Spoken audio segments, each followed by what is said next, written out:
they had never heard of her, and it was unclear as to whether or not Cassidy even existed.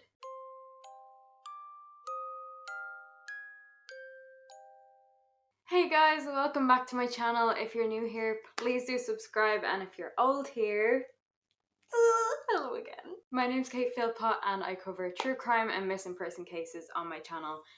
Actually, primarily missing person cases at the moment and for the foreseeable future. There are multiple reasons for that and I won't get into them right now, but the patrons of the channel know what's up. But first of all, I just want to say thank you so much for your patience over the last few weeks, months, or however long it's been since I uploaded. I really needed that time to just step back and recoup and rejuvenate, and he's really gave me that space, and I know I got a good few really lovely messages in the meantime, just, you know, let me know that they can't wait for videos to come back, and people saying like, hope you're doing well, hope you're doing better. So I really appreciate that. You've no idea. And I'm so excited to be back and ready to share more stories with you. Before we get into it, quick little disclaimer: I don't claim to be an expert in any of the cases I speak about. Everything I mention is just what I found online and merged into the one video. And I mean, no disrespect to anybody I speak about if details are,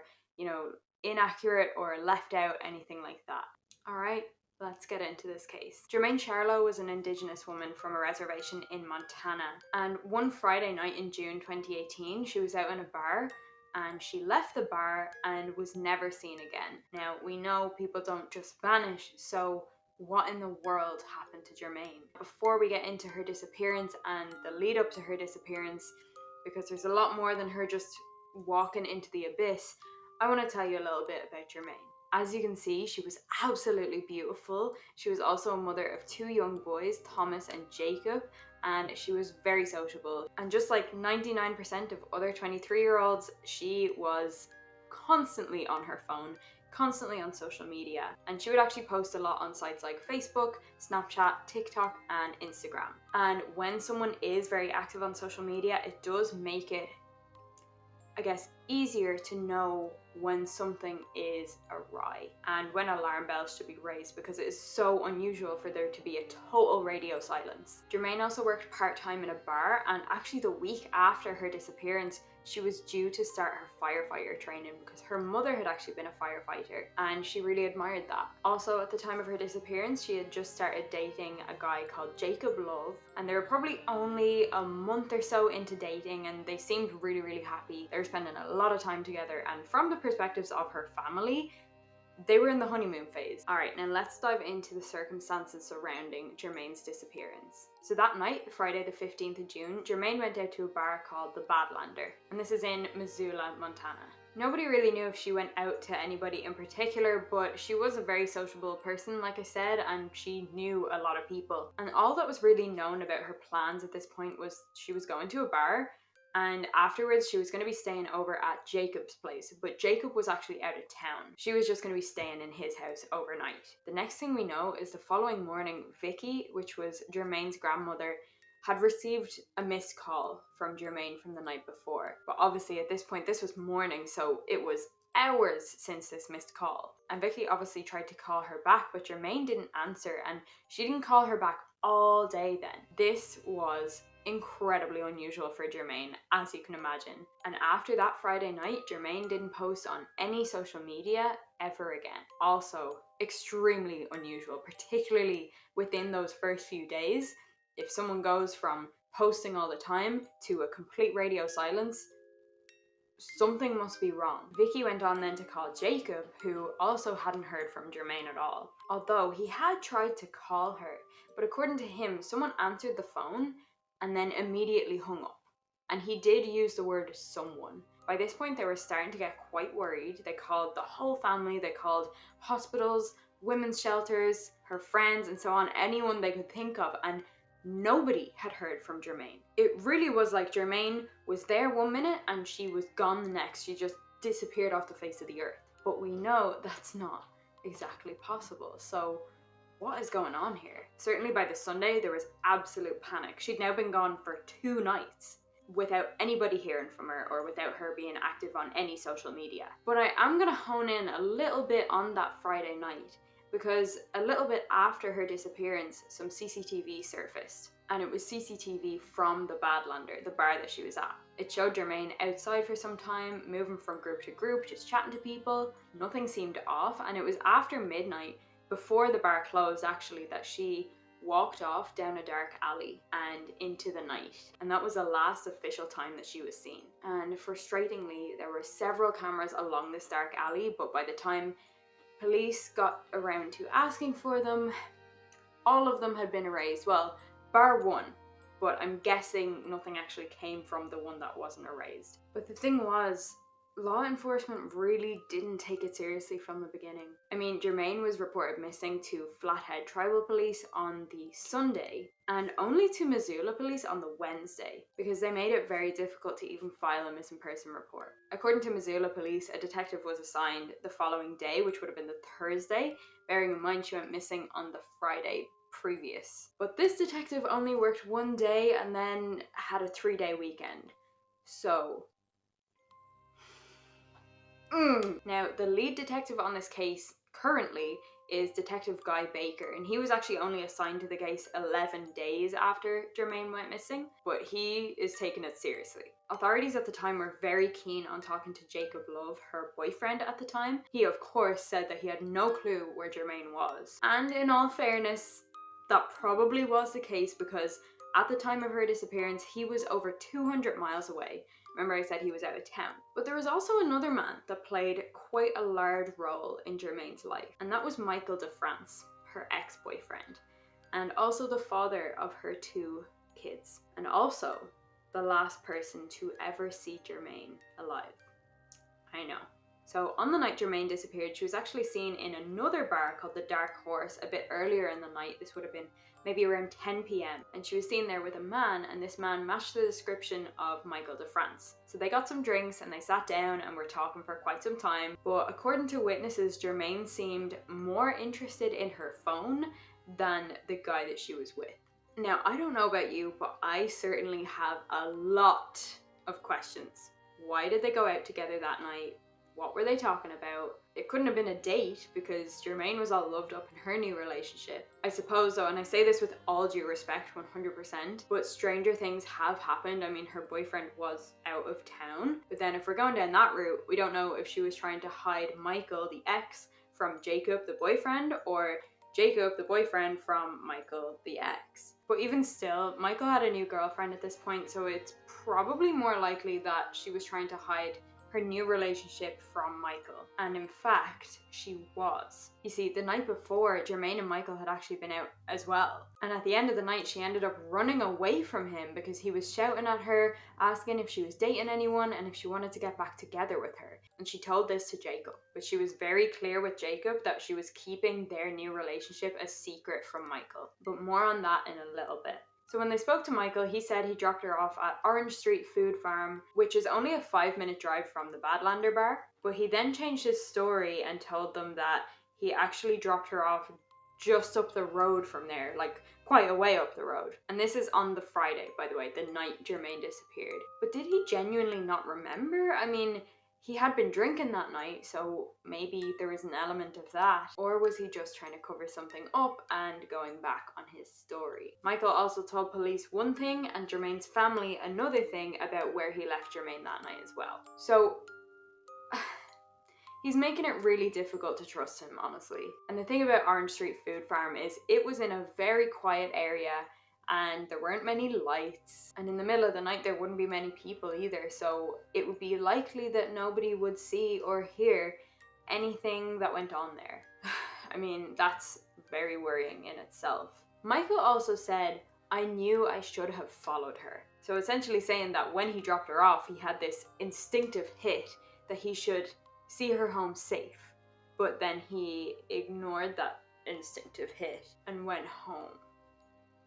But to be fair, Jermain did tell him that she was going to be meeting up with a friend called Cassidy at this point, so she should be safe enough, right? But there's something strange about this Cassidy. First of all, it's kind of unusual to go and meet up with a friend after a night out, after midnight, when that friend didn't go out with you to the bar. It was a little strange, but there was something else too. Not one person in Jermain's family or friend group knew who this Cassidy was. They had never heard of her, and it was unclear as to whether or not Cassidy even existed. Also, I do just want to mention this. When Michael spoke to authorities, he told them that Jermain was on her phone so much that night. And the authorities actually noticed that even just Michael talking about this was getting him agitated. And I want you to remember that piece of information. So if you're anything at all like me, you might be wondering at this point what their relationship was actually like when they were together, Jermain and Michael. What did her family and friends have to say about it? What was her relationship with him as the father of their children? Now, there is a very detailed podcast about this case, so if you're looking for more details on this kind of thing and hearing from her actual family and friends, I would suggest you go listen to that. It's called Stolen, the Search for Jermain, and I'll link that in the description. But I'm just curious as to what was it like when Jermain and Michael were together, and what was it like afterwards, since they were clearly both in each other's lives because of these two young boys. And ultimately, their relationship was iffy. Over the years, there were multiple occasions where family and friends would call Jermain and she would sound shaky and afraid. And Jermain's best friend Jocelyn told Jermain that she knew from the very beginning that this guy was no good. And the majority of Jermain's family just straight up didn't like Michael.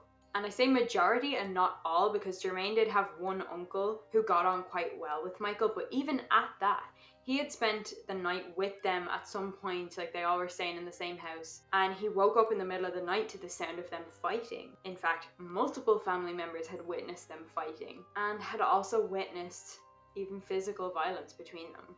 Michael, over the years, had broken several of Jermain's devices, including phones and laptops, because that meant that she would have more time to give attention to him. As we briefly saw earlier, he really didn't like when Jermain was spending loads of time on her phone and not giving attention to him. And the fact that that was the case on the night that she disappeared, when she was spending time with him and she was spending too much time on her phone, and nobody's seen her since that night, and this is something that makes him very angry, and there was physical violence between them.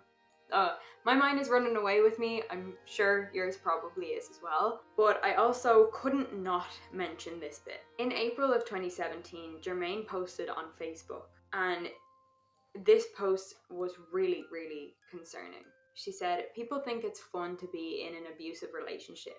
Well, it's not. Michael DeFrance has hurt me to the point where now he's threatening me to be with him to make things right, or I lose my kids. My kids are my all and my heart. This morning, because I refused a kiss and just wanted a ride to work, he decided to leave. I gave him his things. Yes, I did push him out the door so I could lock it, but he had no reason to put his hands on me." Even just reading that gets me quite emotional because of the insight into how Jermain was actually feeling about Michael and their relationship and their situation. It was after that post that they broke up, I believe, for the last time. And I mean, look, Jermain wasn't stupid. She knew exactly what was going on. But it's not just as easy as leaving an abusive relationship. We know that around the time of a breakup is when there is the most violence. And not only around the time of a breakup, but also around the time of a new relationship. More on that in a little bit. But around the time of this Facebook post, that wasn't the last time that Jermain was the victim in this relationship. In April 2013, 4 years earlier, Michael was arrested, and the charge was partner or family member assault, with Jermain listed as the victim. Apparently they'd had some kind of argument and he pushed her up against the hood of the camper van, which I believe they were living in, and he hit her in the face multiple times. Jermain told them that he hit her 4 times, but Michael said it was only 3. I mean, either way, he wasn't denying it. Following this assault, he lost his right to carry firearms for a year, and he was required to do 40 hours in a domestic violence treatment program, and he had to pay a fine. But something I will just make a quick note of right now is this is actually the second time he was charged with partner or family member assault. However, the documents around his first time are sealed, presumably because he was a minor at that point. But back to within the last year, before Jermain disappeared. Even though Jermain and Michael were broken up, there was still the issue of the kids. And Jermain and Michael did actually go to court to figure out custody, but Michael was painting this horrific picture of Jermain, saying that she didn't care about the boys, she never wanted to see them. Horrible, awful, awful stuff. And it ended up being that Jermain only got the boys from Monday through to Wednesday, and then every second weekend. She also had to pay Michael $800 a month in child support. Whew. But it really seemed like Michael was just keeping the kids so that he could manipulate Jermain and keep her around. Even after Jermain went missing, Michael posted on Facebook, and this drives me insane, because the stuff that he was saying about this girl, the mother of his children, after she disappeared, infuriating. Basically, he said that she was a psychopathic pothead drunk. And he even alleged that she physically abused the boys. And sure, Jermain struggled with her own mental health to quite an extreme extent while she was fighting to get her kids back. But that was because of him and because of the torment that he was causing her. All Jermain really wanted was to be a good mother and raise her two boys. That was it. She literally wrote that in her journals. According to her loved ones though, around a month before she went missing in that May, she had this newfound strength and newfound determination to get her kids back. So maybe that would explain why she was spending so much time with Michael. And it could also explain the timing of her disappearance.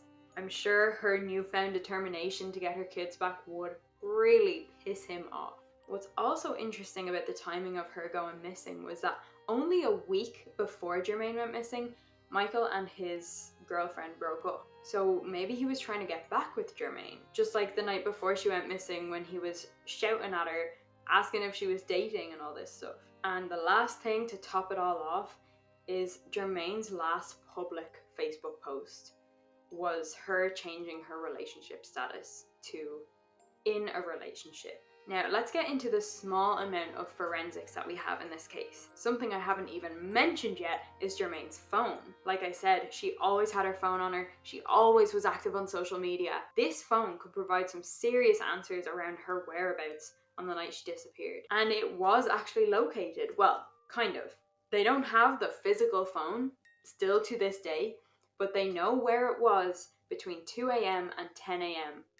that morning/night she disappeared. It was located 3.6 miles northeast of Evero Cell Tower, and you might be thinking, okay, like what does that mean? What's the significance of Evero Cell Tower? And does that location tell us anything? And yeah, more specifically, her phone was located at or near Michael's property from 2 a.m. until 10 a.m. on the 16th of June. The night she went missing. I mean, I know, I'm supposed to be indifferent to the theories that come up, but got a lot of things pointing in one specific direction here. But not only was her phone located there, but his phone and her phone were located in close proximity to each other, if not together, that night. Yes, it is all circumstantial, but it's all painting a picture.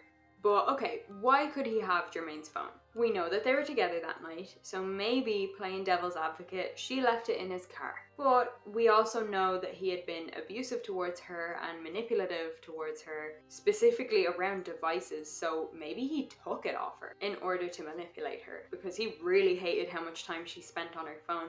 And we have witnesses that night that said she was spending way more time and attention on her phone than on the guy she was with. So this could make sense. But of course, it could be something more sinister. If he was involved in her actual disappearance and killed her, let's say, because we are all thinking it, why take her phone to manipulate her? Maybe her phone was simply just something that he now had to get rid of because Jermain herself was already gone. Maybe he needed to hide it or destroy it. The interesting thing is Michael doesn't deny having her phone that night. He literally admitted to authorities that he had it. But from what I've seen, he just doesn't really explain why. All he said is that he broke it and he left it in a bin on the side of the highway on the way to Idaho. Unfortunately though, like I said, they've never been able to recover her physical phone. So on the 1st of August 2018, a month and a half after Jermain went missing, there was a search warrant for Michael's property on the basis of unlawful restraint. Obviously, police conducted their searches. They went to Google to find out his location history and so on and so forth. And literally the next day, there was another search warrant for his property, but this time on the basis of deliberate homicide. So whatever they found the day before must have been pretty significant. But then even with that said, this is still an unsolved case. So it might have been significant, but not significant enough. Not significant enough for Michael to be charged with anything. Now, I did mention Detective Guy Baker a little earlier in this video, and during a search, he found some blood. As for the location of this blood, because I just said a search, what the hell does that mean? He was very vague about the location. All he says is that he found blood on multiple items of clothing inside a location that could reasonably explain Jermain's disappearance. Vague, yes, but obviously he's being vague for a reason. He wants to maintain the integrity of the case and the investigation. But when they searched this mystery location, 4 months had passed since Jermain disappeared, and that unfortunately makes it a lot more difficult to match DNA from the blood that you find because it can get degraded. So the blood then came back as inconclusive. It could be Jermain's, but it could not be Jermain's, which basically tells us nothing. Now, over the years, this case has remained an open investigation. They hadn't exhausted all their leads, and that leads us right up until July of this year, 2021, when Michael was arrested on a federal offense.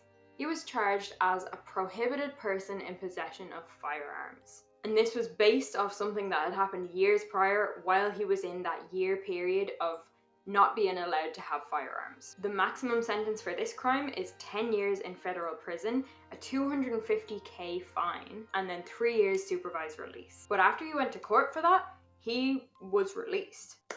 For him to just get to go home is just wild to me. I mean, the conditions under which he had to go home were quite strict. He's not allowed to move or change phone numbers without notifying the court. He's not allowed to possess a weapon or a gun, but I mean, he didn't follow that rule last time, so... And he also can't leave the state or country without permission.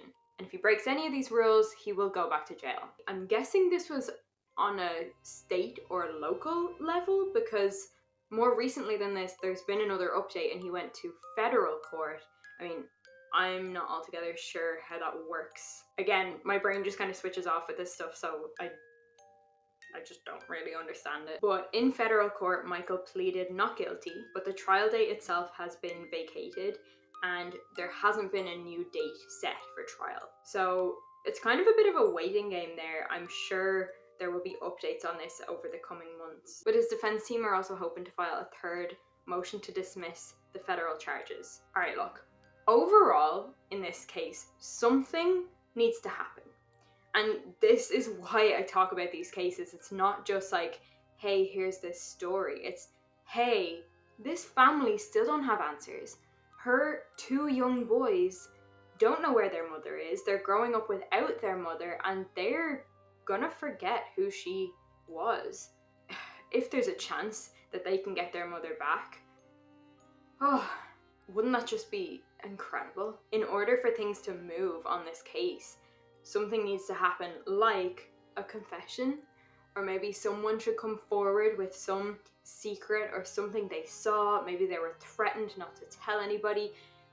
Who knows? Or maybe there was more than one person involved. Who knows? Or in an ideal world, they would find Jermain. At this point, with over 3 years past, my understanding is that the family want to find her. To find her alive would be incredible. But even if they find her and she's no longer alive, at least then they can start to heal and they can get closure. And then they can start really working on justice for Jermain. Okay, very briefly into the theories in this case. Theory number 1.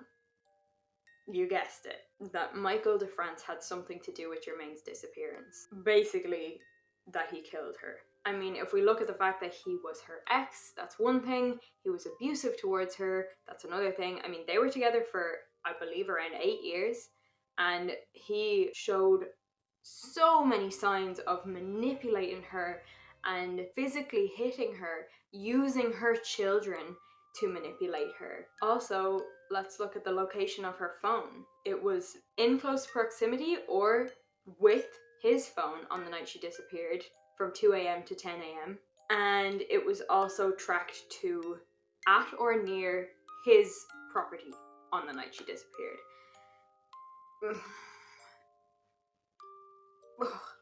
I mean, what was happening in those hours? Also, why does it only go to 10 a.m.? Why don't we know anything after that? I don't know. That's not something I understand fully. I just wonder why. Maybe it was destroyed. Maybe it was turned off. I really don't know. And if we also look at the fact that he has literally been charged in the past with assault of Jermain. Not to mention, he was the last person to be seen with her. Normally, in a missing person case, the last person to be seen with the person is gonna look a little suspicious, and that's without all these other details. There's also that issue of the phone and how agitated and irritated he would get when Jermain was on her phone more than paying attention to him, and we have witnesses that said that that night that was happening. Potential motive or potential reason for him to go off the deep end. Another potential motive, she had just gotten into a new relationship and she had just made it Facebook official. Maybe he found out that she had a new boyfriend and he wasn't okay with that, because if you're not mine, you're not allowed to be anyone else's either. And that's just a brief overview, but there's probably more things that make him look suspicious, and it's just, everything just seems to point to him, but at the end of the day, it is all circumstantial. Like, there's nothing solid to say, hey, you did this. Like, there's nothing. They don't even have a body. I mean, technically she could still be alive. That's the whole thing about missing person cases, is you don't know. The second theory is that she was abducted and sold into something I don't think I should say on YouTube, but this is quite a big issue in Montana, particularly for Indigenous women. There is a lot of violence against Indigenous women, a lot of stuff that goes on that nobody talks about, and maybe Jermain was a victim of something like this. And what's really sickening about this theory is the fact that Jermain was stunningly beautiful, slim, tall, just gorgeous, and that, oh, as sick as this makes me to say, that would make her very easy to market. And as awful as this is, this might, in a weird way, be the best case scenario, because then at least she's still alive, and if she's still alive, there's still a chance that she could return home someday. The third theory is that she ran away. Maybe the torment and the trauma that Michael was putting her through was just too much for her to handle. I mean, she had struggled to a very extreme extent. I didn't even mention this earlier, but she actually ended up in hospital during one of those bouts of mental health struggles. So maybe she just needed to get away. But now, I didn't know Jermain personally, but from the outside looking in, that just doesn't feel right, because running away from him would mean running away from her two boys that she loved so much, and possibly never seeing them again. And I really don't get the feeling that she would have been willing to take that risk. The fourth theory is that Jacob Love, her new boyfriend, had something to do with it. Okay, yes, he was the man in her life at the time of her disappearance, but like, there's really nothing to actually tie him to it, along with the fact that he was over 200 miles away when she went missing. There's not really much to support this theory, it's just something I wanted to mention. And the fifth theory is that she took her own life. Again, with all the struggles that Michael was putting her through and the mental health struggles that she went through, maybe she really just couldn't see the light. And he was making it so hard for her to get the kids back, and it was meaning that she was having to spend more time with him. If she did go off into the surrounding wilderness to take her own life, she would still be very difficult to find, because Missoula is surrounded by a lot of very rough terrain, and it's a very, very difficult area to search. In fact, they've done quite a few searches out there, and anybody who has searched there has said, "Whew, this feels impossible."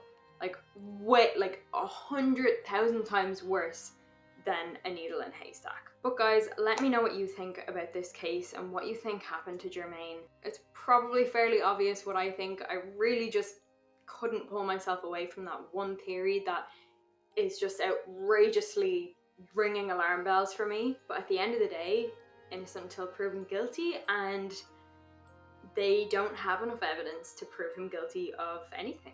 It's all circumstantial. But you know what? I've had my say. It's time for you to have yours. So let's have a chat in the comments. We will be going into much deeper discussions over on the Patreon if you want to go check that out and support the channel. It would mean the world to me. The patrons of the channel actually got access to this video a whole week early, and any big channel news is always over there first as well. But honestly guys, I'm so glad to be back. I'm so excited to have the chats with you in the comments, and just thank you so much for being here. Alright, I'll see you next time. Bye guys.